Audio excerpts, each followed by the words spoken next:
Lindsay Ernst is today's moderator. She is a clinical legal education specialist at the University of Hong Kong, specializing in developing interdisciplinary experiential learning opportunities, focusing on advancing social justice and human rights.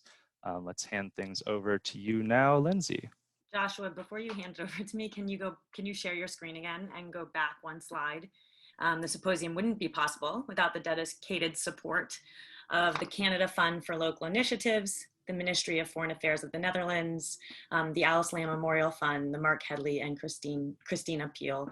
And in addition, the symposium has been aided by funding that supports Dui Hua's core work. And you can see here Dui Hua's Special Program Development Fund, Denmark's Ministry of Foreign Affairs, the Swedish International Development Cooperation Agency, and Norwegian Ministry of Foreign Affairs. So I do want to make sure, I feel like that's where you got cut off, Joshua, and I want to make sure that we have thanked everyone who made this possible for us today. And thank you all for joining. And before I go into introducing today's panel, I just want to point out that we do have upcoming symposium events. And I would encourage everybody to make sure that they go to the website and see some of the past events, which I will be pulling into some of our discussions today. But for the upcoming symposium events on February 2nd, we have Richard Ross's presentation on the Girls in Justice Photography Project. February 15th, Findings and Calls to Justice with a focus on Indigenous girls and youth in Canada. February 23rd, Sex Trafficking. And we do have two additional events, Sexual Violence with a View from Glasgow and The View from Beijing, which we will be confirming those dates. And also after today's webinar, Joshua will send reminders about these events. So we encourage you all to join in for these events as well and continue in this discussion. So with that being said, I want to introduce today's speakers, and I also want to encourage you to look at, go back and rewatch Anna Wu's comments in an earlier webinar at the beginning of this symposium. We are not going to be specifically talking about the progression from the umbrella movement to recent events with the protests in Hong Kong, but Anna Wu has provided that background in her discussion earlier in the symposium. And I just want to remind everybody, she discussed started with the umbrella movement and moving forward and thinking about what that looks like for identity in Hong Kong. She raised issues about the large impact going on and what this looks like with girls involved with the law on identity, ideology, and uncertainty about the future. And she also encouraged and said, it's important that we design programs which are fluid, transformative, and gender sensitive. We do have to factor in these issues. And she reminded us to incorporate into program dialogues notions of justice and injustice, disparities and differences, and to be sensitive to the causes of conflicts, and to restore order and to restore human relations. So with that in mind, and just thinking back, and you can access her statements earlier on the website, I want to say that today we're going to move forward with starting off with Joe Laidler, who is a professor of sociology and the director for criminology, for the Center of Criminology at the University of Hong Kong. She's going to give us an overview of girls and young women involved in the justice system in Hong Kong. And then after Karen speaks, we'll hear from Eric Chui, who's a professor in the Department of Social and Behavioral Sciences and Dean of Students at Sydney University of Hong Kong.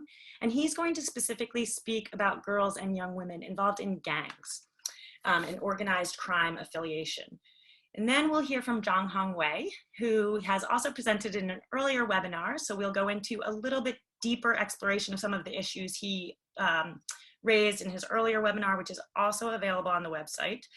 He is the Dean of School of Humanities and a professor of Juvenile and Family Law Research Center at Jinan University in China. So it's a great pleasure to have all three of our speakers with us today. And I will turn it over to Karen to begin our discussion. And then after Karen, we'll hear from Eric and then Zhang Hongwei, and then we'll go into questions. Thank you. Okay, thank you, Lindsay. Let me just get my PowerPoint on the screen here.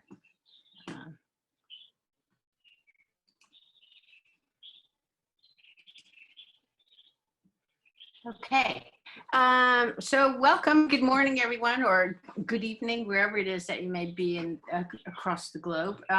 So today I'd like to talk a little bit about the juvenile justice sorry, I just saw this sign that said your internet connection is unstable. So hopefully it'll be stable for the next 15 minutes while I give this talk. Okay.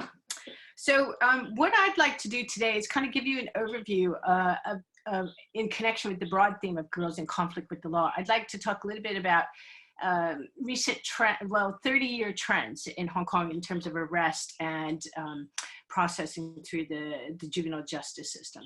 But first, very, very briefly, I'd like to give you some sense of what the kind of juvenile justice ethos has been historically, and raise some questions about where it might be potentially headed in the future. So there's only really been a few efforts or attempts to document and analyze the juvenile justice philosophy in Hong Kong. And these three are kind of among the three most prevalent themes. So the first one actually is this of the care and control ethos, which was a concept that emerged in the late 1980s, but held relevance in subsequent years as sentencing, according to this philosophy, has had to do less with justice or treatment and more to do with conformity. Now, another view that emerged in the late 1980s, which is reflected in the kind of groundbreaking work of Patricia Gray, was called the disciplinary welfare approach. And this is a philosophy that was used to describe how the juvenile court throughout the 1980s and onwards meted out sentences that were based on the rationale of discipline, being that it was much more important than the actual offense itself, as this would be acting in the best interest of the young person. And then finally, more recently, Mike Dorjan and Eric, who is the next speaker, talked about how to understand this idea of disciplinary welfare, one has to understand it in the context of broader attempts, philosophy and practice attempts by penal elites to a core group of elites within the government to try to shape a certain kind of citizenry. Now, I hope that does some fairness in a brief summary. Eric, you can correct that if it needs modifying. Okay, so what I'd like to do is just jump right into telling you a bit about Hong Kong. And Hong Kong, despite recent events, has historically and continues in the present to be a very safe place to live. It's one of the major attractions for me to live here, but also raises a number of questions about why it's continued to be such a safe place. Let's look first at arrests. So over the past several decades, the overall number of arrests have decreased in all categories of crime, except deception, and across all age groups. So here, this table, what I've done is I've broken out some of the arrest trends because there's an interesting puzzle that I haven't been able to solve, but I'm hoping that through discussion today, that we may be able to shed some light on this puzzle that I haven't figured out yet. So let's look at the case of children and young persons. So when we talk about girls and young women, I'm talking about, my talk will be kind of focused on up to the age of about 24, but breaking them down into three kind of distinct categories as it's described in official statistics here. So over the past decades, the overall number of arrests for these three youth age groups, that's those who are 15 and under, 16 to 20, and 21 to 24, decreased for both females and males. So if you look at this chart at those who are 15 and under, there are two things that I would like you to note. Arrests have decreased for both genders. So these are just raw numbers here, and you can see them here. Okay. So you can see over time that it's decreased. The second thing to note is the proportion of girls age 15 and under arrested of the overall total slowly rose in the 1990s and then leveled off, remaining relatively stable at around 25%. So that this second comment or observation is based on the fluctuations in the proportion of girls being arrested as compared to boys. So I think it's important when we look at issues related to girls that we also look at issues that are related to boys, because that gives us a better understanding of one and the other. Oh, okay, so next. Okay, among girls 16 to 20-year-olds, again, so see just up here, you can see 16 to 20-year-olds. Again, we see overall declines in arrests for males and females, and the proportion of young women arrested, that's the gray figure here, the proportion of young women arrested fluctuated throughout the 1990s, but was lower than 20%, but by 2019 rose to 23%. And this is very likely related to arrests during the protests. Among 21 to 24-year-olds, again, we see overall decline. So nothing particularly surprising, because we see overall that there are declines for both females and males in arrests. And similar to younger counterparts, the proportion of young women arrested fluctuated throughout the 1990s, but was lower than 20%, but by 2019 rose again to 24%. So some modest fluctuation, not significantly, not rising significantly. Okay, so here comes the real puzzle. All right, so everything seems fairly straightforward so far. Although our main focus is on girls and young women, again, I'd like to emphasize that we have to understand their situation in context. So here I want to focus on some interesting trends within the different age groups of girls, okay? So this chart provides us with an overall view of the girls and young women's arrests over the past 29 years. While we know that there is an overall decrease in arrests across all age groups, there is a pattern that I would like you to note. You can kind of begin to see it with the arrows here. From 1991 until 2012, so we didn't put 2012 in here because we were trying to use the five-year benchmarks, but it's in 2012 that it actually happens, that the proportion of girls 15 and under arrested is higher than their slightly older counterparts.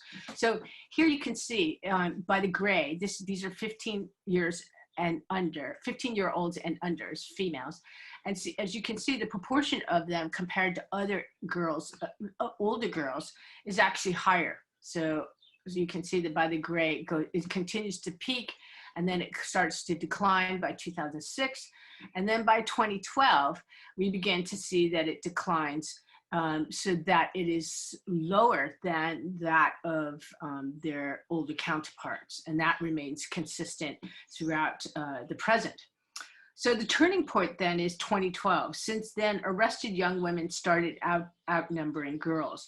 By 2012, the proportion of young women aged 16 to 20 becomes higher, as well as those who are older than their younger counterparts. So the question is, how did it rise so significantly? And then in 2012, it drops quite significantly, right? And so this is important and interesting because this pattern, the pattern that I've just mentioned, is in distinct contrast to boys, where where the pattern among boys is much more typical of what you would see across in other countries like the US and the UK and Australia, and Canada, where you would see that those who are between the ages of 16 and 20 tend to be peaking in their so-called offending years, and then the maturing back out of crime as they mature out of crime. So here you can see there's an increase, but then it really peaks when they're in their 16 to 20 years old, and then there's a decline. So the pattern among boys and young men is very different than it is for girls. So this raises the question then as to what crimes might account for girls 15 and under being arrested in higher proportions. So I hope everybody's following me with all of these slides. Okay, so this raises a question then as to what crimes might account for girls 15 and under being arrested in higher proportions until 2012. We examined different categories of arrests and found declines in all age groups and for both genders for violent crime against property and person and property, fraud and forgery. So essentially across all major categories, we found that we couldn't explain this. So the place where we could explain it, though, was in terms of this category of burglary and theft arrests. And in connection with this, it was largely in relation to shoplifting. So, sorry, I should explain here that the mustard colored bar is the one for the 15 to 20-year-olds. Sorry, those who are 15 and under. So now the question is, why did girls' arrests for shoplifting drop from 2012 onward? Was this due to an overall decrease in the youth population? Well, this is not likely, as overall youth population, the youth population more broadly speaking has declined and the trends for males differs. So it's not likely that it's that. Was it due to changes in the reporting of shoplifting? Not likely, as other age groups did not witness such a significant decline. And in fact, shoplifting arrests for older women over the age of 60 is actually has remained consistently proportionately higher than males. So how might we explain this? Both male and females have a shift from outnumbering young persons to a significant decline. Okay, so what happens after arrest? So there are a couple of different things that can happen. Sometimes nothing happens and youth are released. Sometimes they will be placed on the police superintendent's discretion scheme, which is a kind of diversion scheme, but I haven't presented those slides here because they don't do a breakdown of boys versus girls. But we can come back to that at the end. What we do know that with declines in arrests, we would anticipate declines in probation and custodial sentences. Here we can see that there has also been a decrease in probation supervision for those under 16 and those between 16 and 20 for both genders. The numbers have dropped quite significantly. And note, this includes probation only and probation with a residential order. This latter applies only to males. So only for males was there's an option previously of residential assignment along with probation. And probation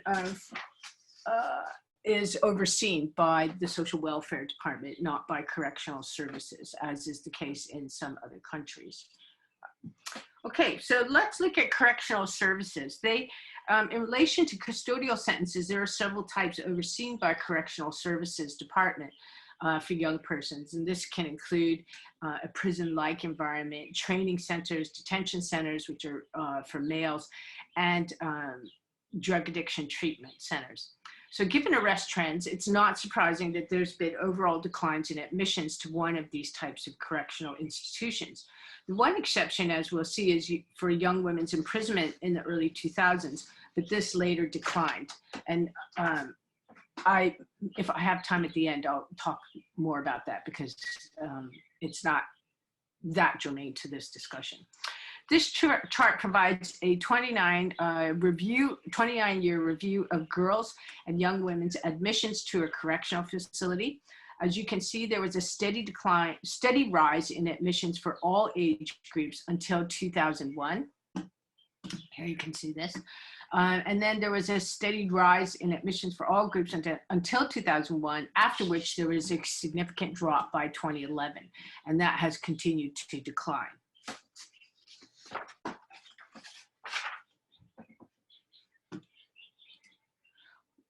Here is a table for males. It is as anticipated overall declines in admissions, but with higher proportions of 21 to 24-year-olds. This is not surprising given what you saw in the arrest statistics. Presumably those slightly younger who were arrested in higher proportions were diverted to the police superintendent's discretion scheme or received probation in those earlier years. We come back to our question about those girls who are 15 and under. Did many of them receive a custodial sentence? Here we can see the number of girls who are 15 and under. Okay, so so this table on the top is girls.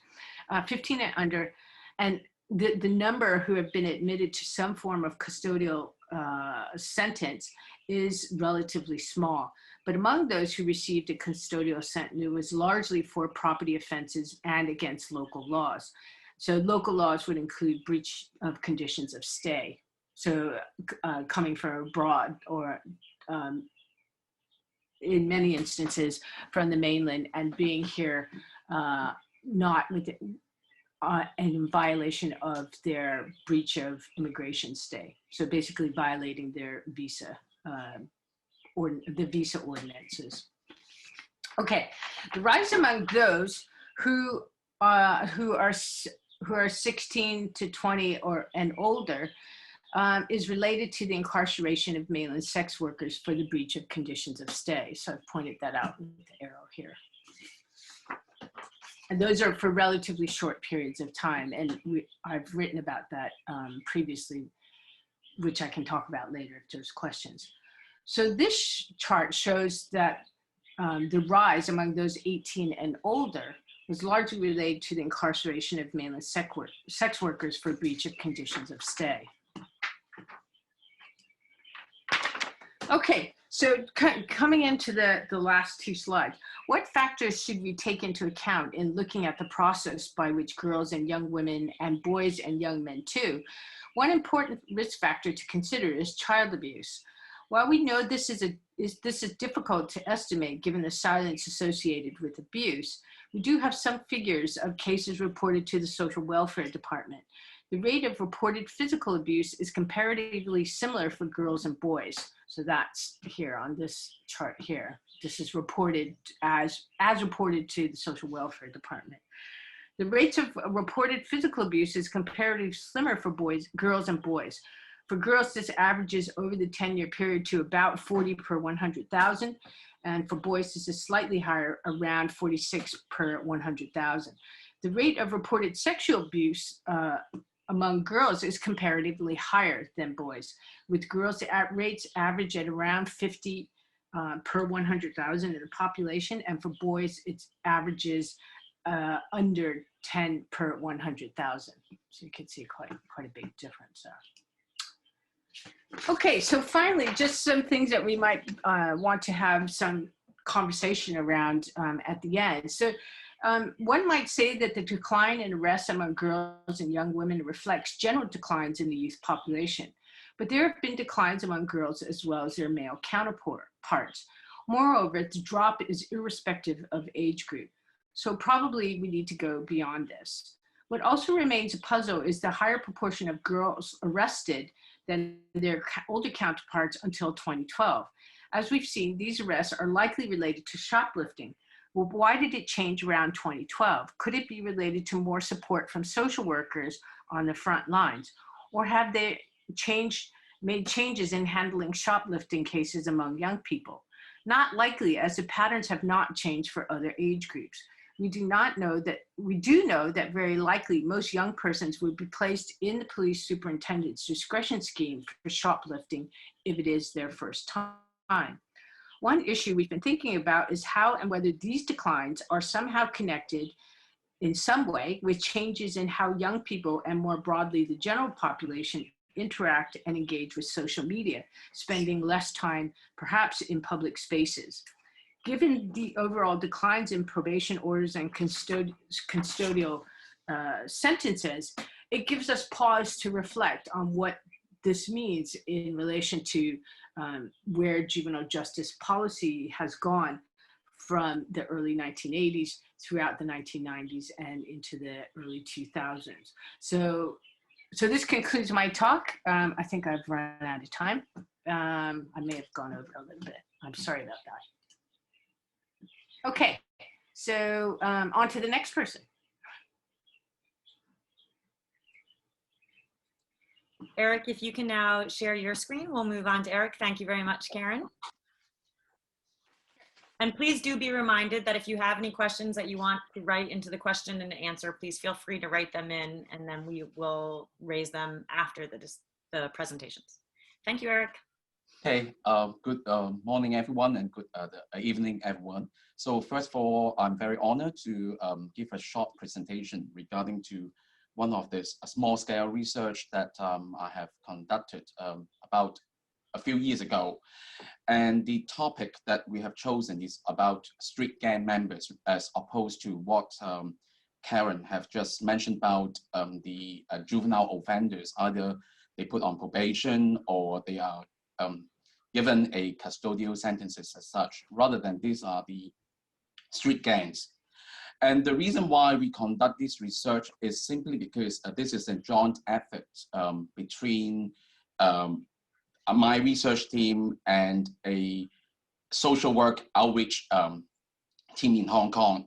So at the outset, I want to emphasize that the sample is not representative of Hong Kong gangs, really, but rather than it is a case study that one of the 18 outreach social work teams in Hong Kong would like to investigate a bit about the gender differences in terms of their behaviors and in relation to two key themes. One is on the social bonds. I think if you are in the area, you are familiar with criminology probably, you know that Hershey probably is the one who talks about social bonds theory. And on the other hand, we also would like to look at the role of the Hong Kong trad affiliation. So I'm sure those participants from Hong Kong will know what it's about triads.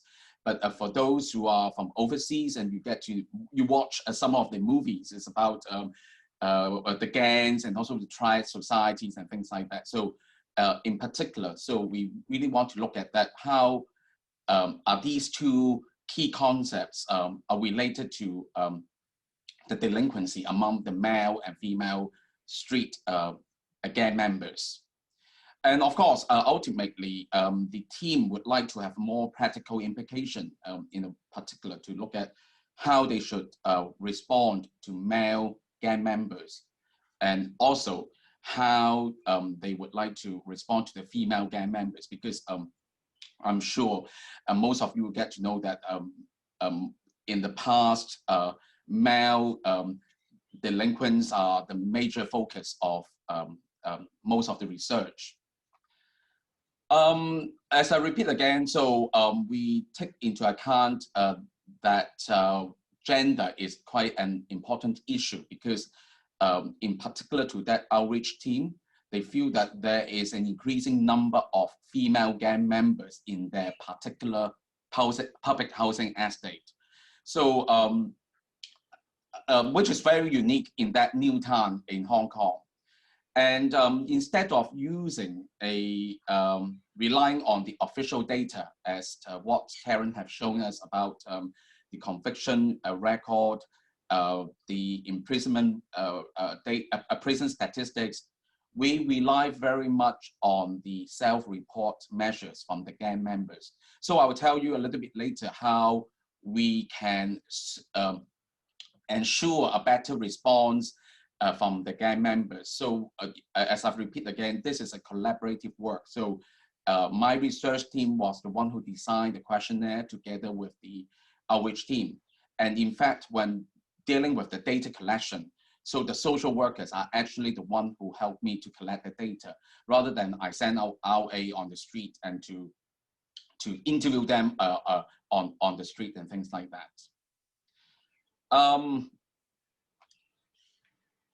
As Karen has already mentioned about there was an increase of the female offenders around 2011 and things like that. So we thought that, we will do something about it and to look into the female samples a little bit. But before I'm going to move on talking about the data, so I would like to share you with a video how female gangs look like in Hong Kong. And this video is produced by a local newspaper. So it's not produced by myself, it was reported in the social media. Right now, I would like to share that with you, and it's in Cantonese. But if you watch the video and you get what it means. Oh, okay. Oh,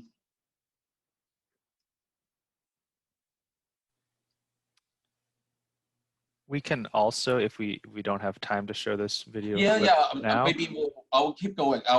See, there's a link. There's a Okay. link. That, We'll send it in our follow-up message, and that the will be audience great. can watch it in their own time. Okay. Sorry. Let me move on then. So won't bother you too much about the theory, because I know that most of you are practitioners, and if you're interested, you will be able to find all this, as I've mentioned to you, about Hershey's social bond theory. So in particular, they look into the attachment, commitment, involvement, and belief. And I will elaborate a little bit when I show you the finding, because that would help you to understand these 4 types of social bonds are highly correlated to those people who are able to conform the law. So on the other hand, if these bonds, like the attachments with the family, peers, schools, and things like that, they're more likely to be involved in delinquent activities. Okay, the total number of participants for this study is 201. And you can see that we have oversampled the female sample in this one. So I have to give thanks to the NGO who helped me to collect the data, so that you can see that we really want to look at how females, in terms of the demographies, are different from the males. So as you can see, the age range from 12 to 24. And as I repeat again, this is not a representative sample. First of all, how does it work? The youth outreach workers will be the one who initiate contacts with the we call at-risk youth in Hong Kong. So most of these research are conducted on the street, or somehow will be in the center of this outreaching team. So in fact, they will, before we kick off the study, and we have several sessions with the outreach social workers who were able to collect the information from the participants. So there are, I remember there will be a total of 4 individual sessions to prepare the outreach social workers about the ethics and about how you can talk to the participants if there are any very technical survey items. And as you can see from here, we are using quite a number of standardized measurements that has been used previously, and it was translated in Chinese, and it has been validated in Hong Kong. And but the validation is more with the school sample or in the prison. So this is the first time ever we use the scale to look at the street gangs. And as you can see from here, we look at the parental attachments. There are altogether 6 items: peer attachments, involvement in organizations, a belief in the legal system, and there are altogether 6 items on delinquency, and 3 on the violent acts, and 3 on non-violent acts. In particular, they are more pinpoint to theft. And there's an item on Hong Kong tribe affiliation, so it's based on the self-report. And as for members who are from outside Hong Kong public, you get to know that if someone who claims they are the member of tribe society, it is a crime itself. So this is one of these society's ordinance in Hong Kong. And then there are a few demographic variables.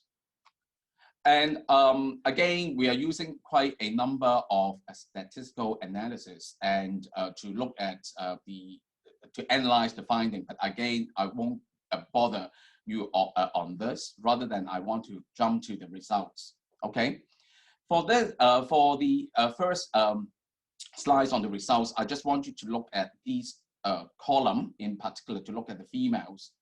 And as you can see that the age between male and females are a little bit different. So we look at the group difference. So we use, I think, t-test to look at that. And the males, the mean age of the females is 16, whereas for the females is 17.5. So this is the education level. For Form 1 means they are grade 7. For Form 2, grade 8 in the US equivalent measurement. And as you can see that the majority of them are in the, I would say, the majority are basically in grade 9 for that, which is usually about 15 years of age and things like that. And the student status, you can see that in the street gangs, more females are full-time students when compared to the males. To try affiliation, this is also a very surprise because there is always a stereotype that tries are more associated with males, but in our female street gangs, definitely you can see that they are pretty much the same between males and females. As I repeat again, they are all recruited on the street rather than in the school sample and things like that.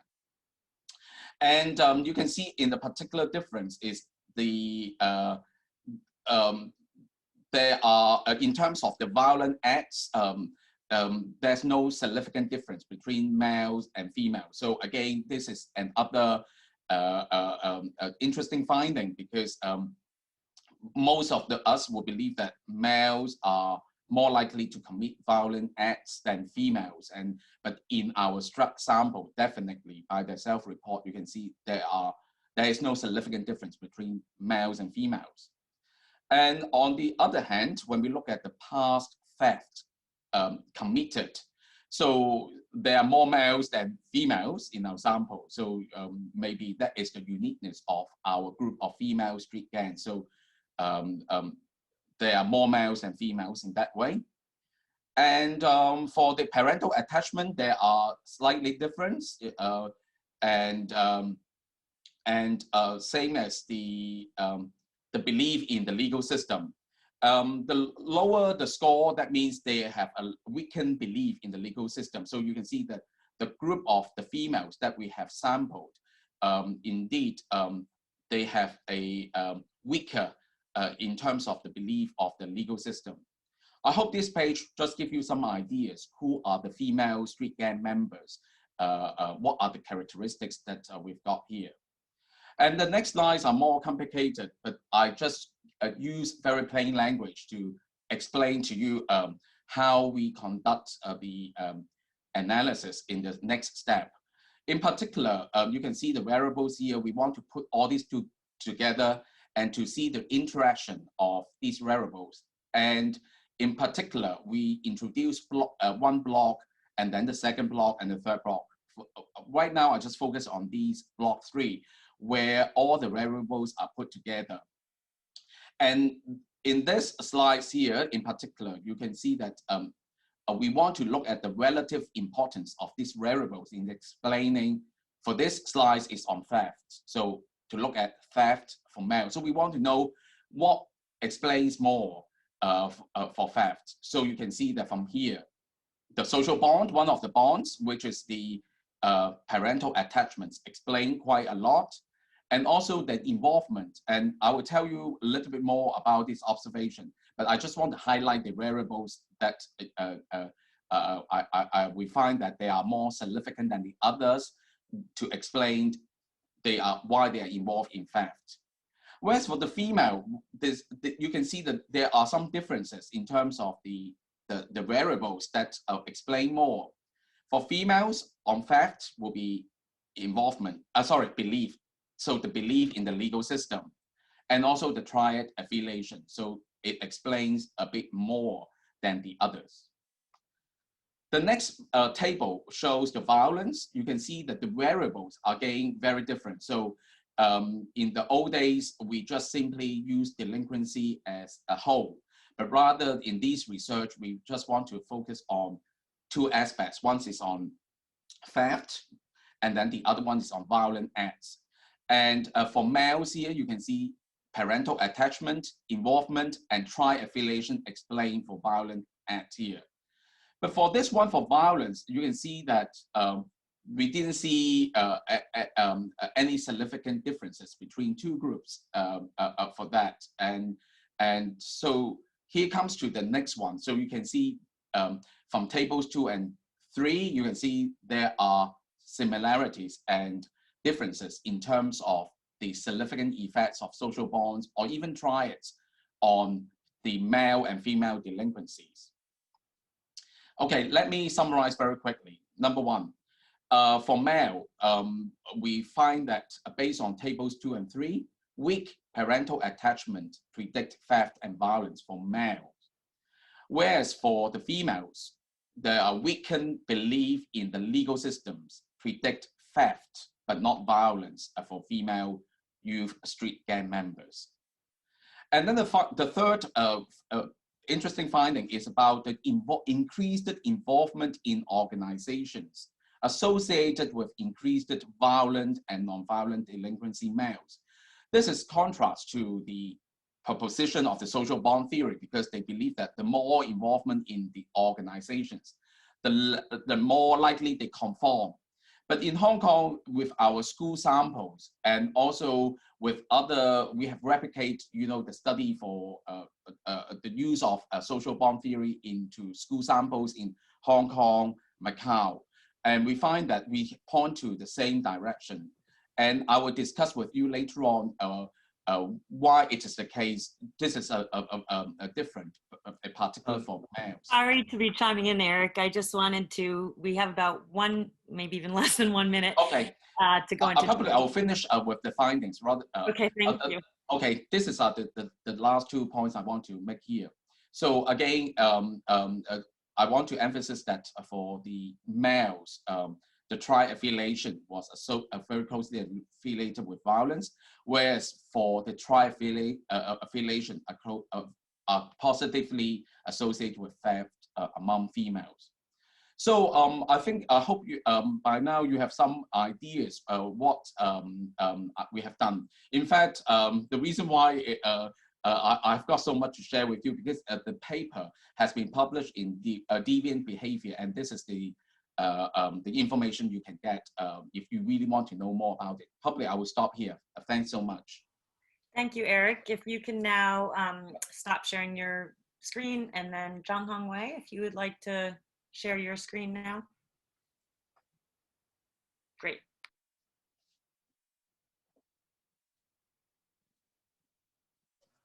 We can't hear you, Professor Zhang. Make sure you're unmuted.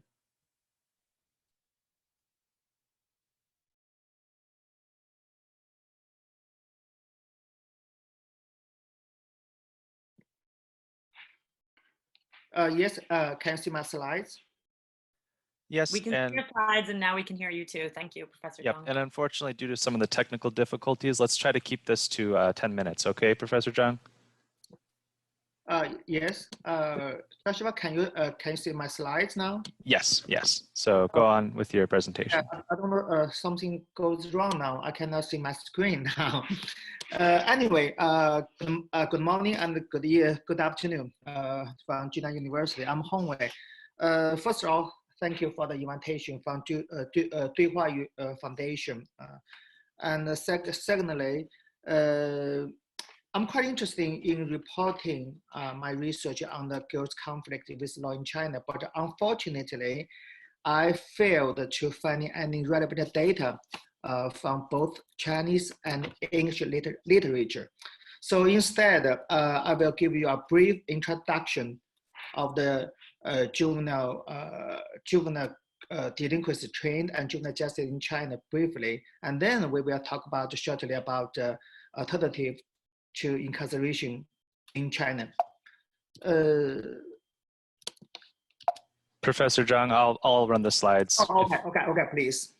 So actually, as you probably know, we have a really large juvenile population. Right now, we nearly 27.9 million are juveniles under 18.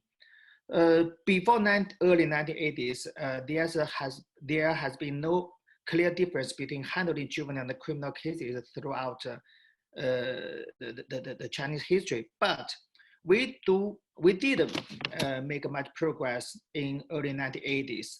With the establishment of the first juvenile court in Shanghai in 1984, China made remarkable progress in advancing juvenile justice systems.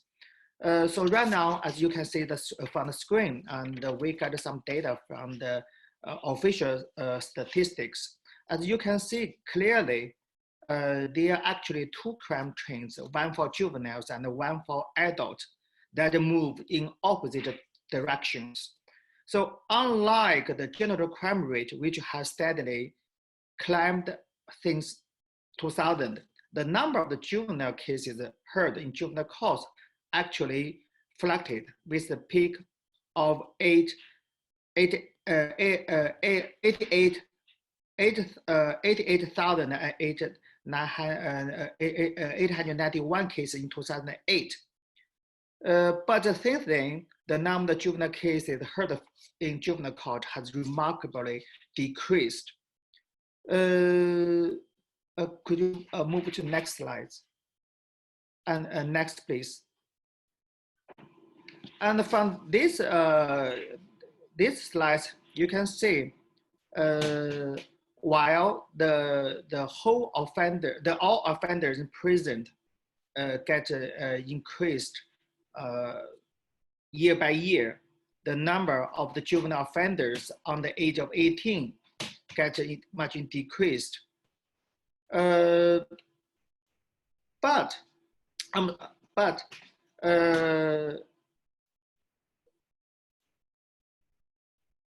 though there are increased concern about the juvenile crime, official statistics show that juvenile commit only a small portion of the nation's crime.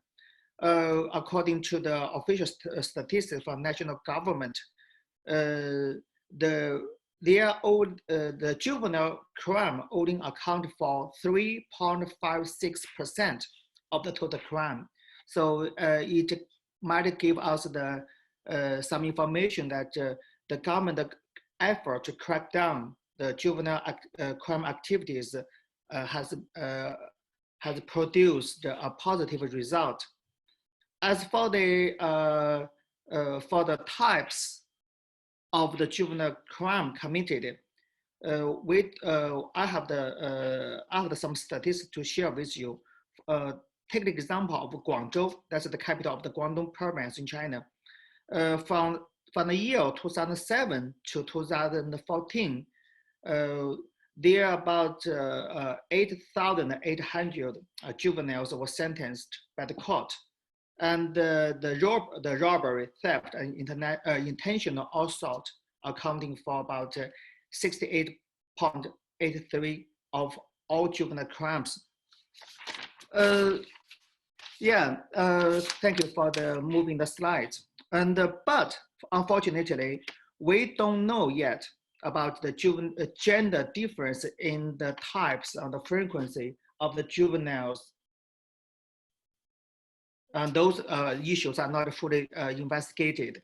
And also the gender difference in the way of the juvenile justice processing are not fully investigated. In other words, we don't know how and why police officer, the prosecutor, and the court and the judges deal with the boys and girls throughout the juvenile justice system. We don't know yet.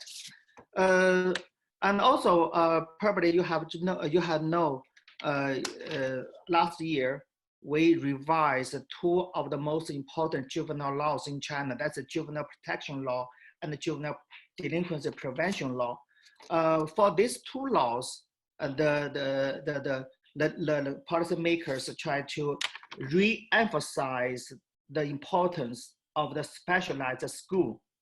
And we are hoping for the next few years, the national legislations will enact more detailed regulations on how to implement the specialized schools for the juveniles. And also we are hoping they can set up some certain rules to differentiate how to put the boys and girls into those specialized schools so that we can see how much gender perspectives could be applied into the juvenile justice system.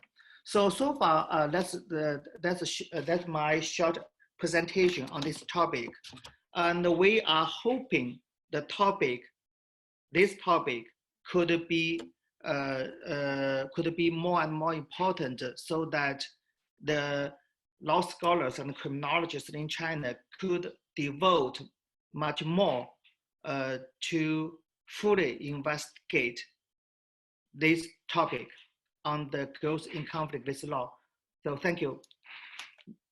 Thank you, Professor Zhang. As we go into the Q&A session, just a question about these schools. Have they already been implemented at a at scale, or is it more of a trial at this point? Have these schools been set up to a large degree already? I have finished my part. Thank you. Oh, okay.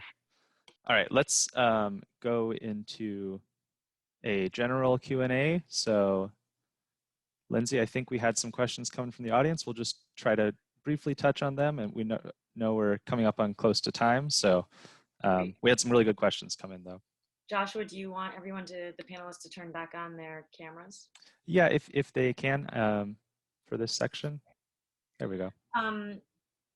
Karen and Eric, I think that this is geared towards you in asking the question of shoplifting is a major theme in girls and women's crime, but remains relatively unexamined.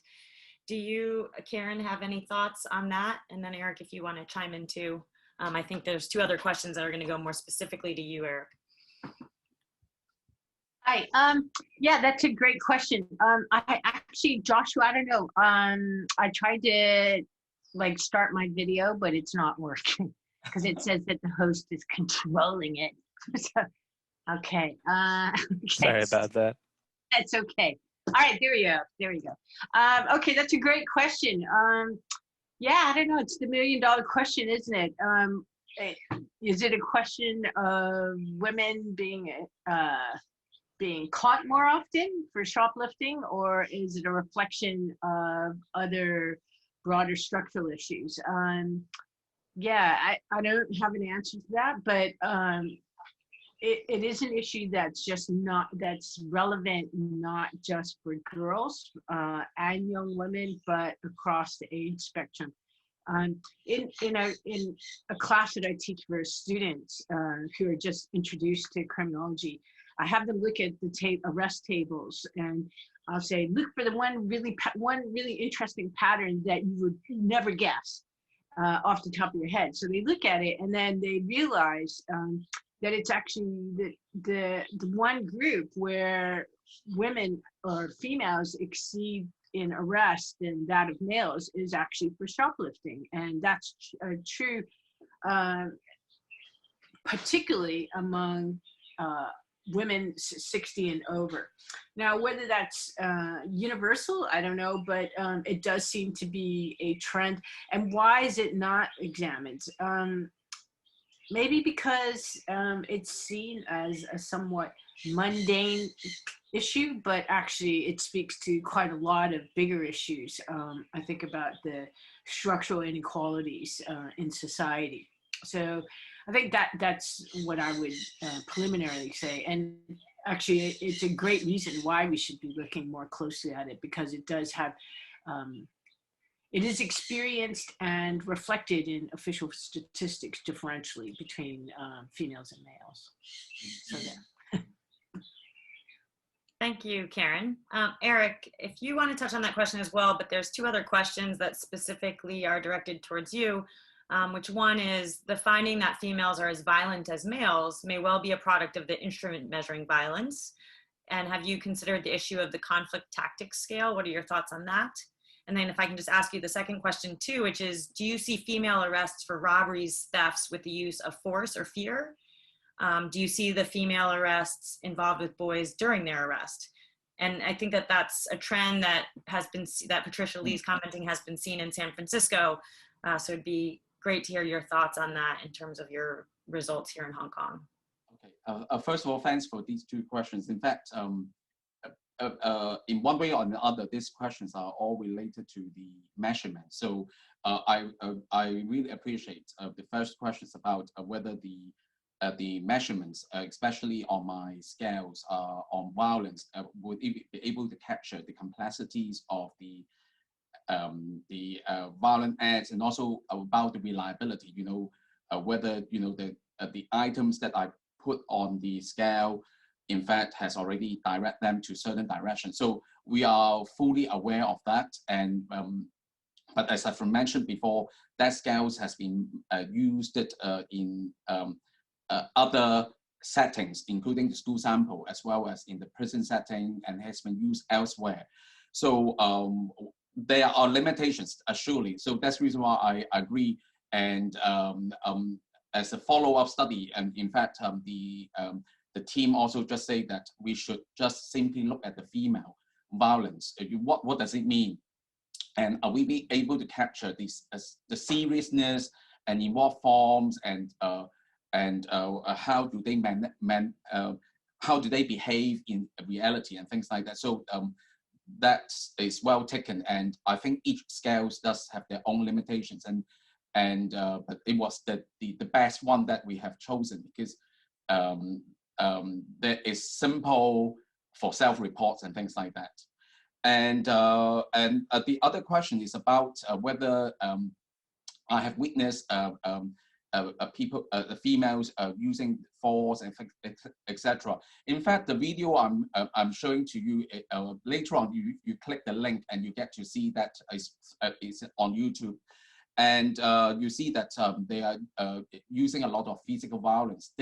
But again, in terms of the extent, we don't know yet, because as far as I know, there are physical violence going on among the female gangs. But in terms of the extent, how serious they are, to be honest, we are very driven by the media most of the time. So, and that yet to be investigated more. And when we look at the data, and I can reassure you, the mixed groupings, that means females and males, there are about, among the female gang members, half of them are females only. So, and half of the others, the other 50% are mixed groups. So you mentioned about in San Francisco, there's an increasing number of girls and boys are being arrested together. But as I repeat again, my studies is not looking at arrest, rather than they are based on the self-reports of the street gang members. And on spot, we have observed that there are mixed groups. So that means a mix of males and females. So I think it's, there is increasing trend. There's only either single, half of them are single sex, and on the other one, 50% are mixed groups. Thank you, Eric. Zhang Hongwei, I also have one question that we want to ask you before we have to conclude. And I think you've mentioned in your talk about you're hoping to set up special schools and develop rules. You also mentioned at the very beginning of your talk that you were looking for more data and research, and you didn't come across it. So I'm curious if you could share with us more in terms of when it comes to studying girls in conflict with the law specifically. Are there notable research gaps? It seems you've already identified some of them. So how would you like to see these research gaps addressed, or what research gaps would you prioritize here? Thank you. That's a good question. As I mentioned, for the past 40 years, we have made remarkable progress in establishing our juvenile justice system. So right now, we have already tried to differentiate the treatment between adult and juvenile. So for the next step, I think you are right. We will move one more step to make a differentiate on how to treat the girls and the boys differently within the juvenile justice system. So we have to move slowly and steadily, one by one. So thank you for your reminder. And for the next few years, I think I will cooperate with the noted scholars like Karen and Eric, and we want to do more research about the empirical data collections and do the comparative studies, so that the scholars in mainland China could have contributed more on this topic. Thank you. Thank you so much, Professor Zhang.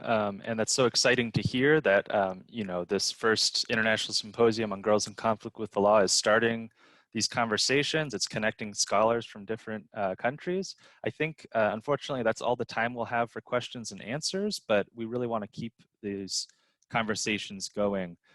So I've just put in the chat links to either subscribe to Dui Hua publications. That'll be an easy way to continue to be invited to upcoming events.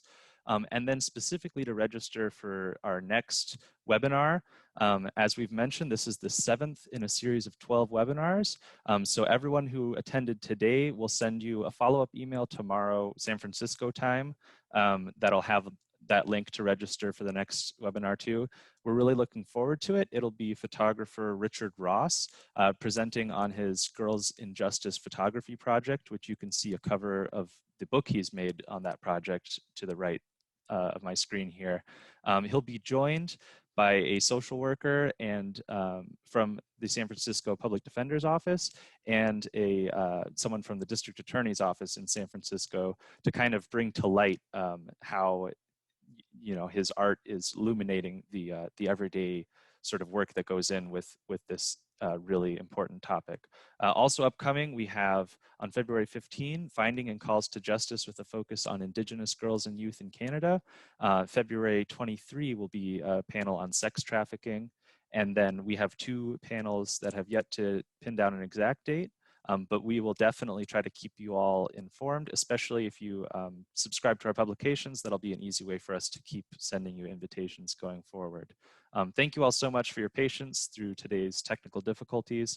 We've really enjoyed hearing from each of these panelists, and we're excited for the conversations that'll be going forward on this really important and underlooked issue. With that, I'm going to conclude things. Thank you all so much for joining.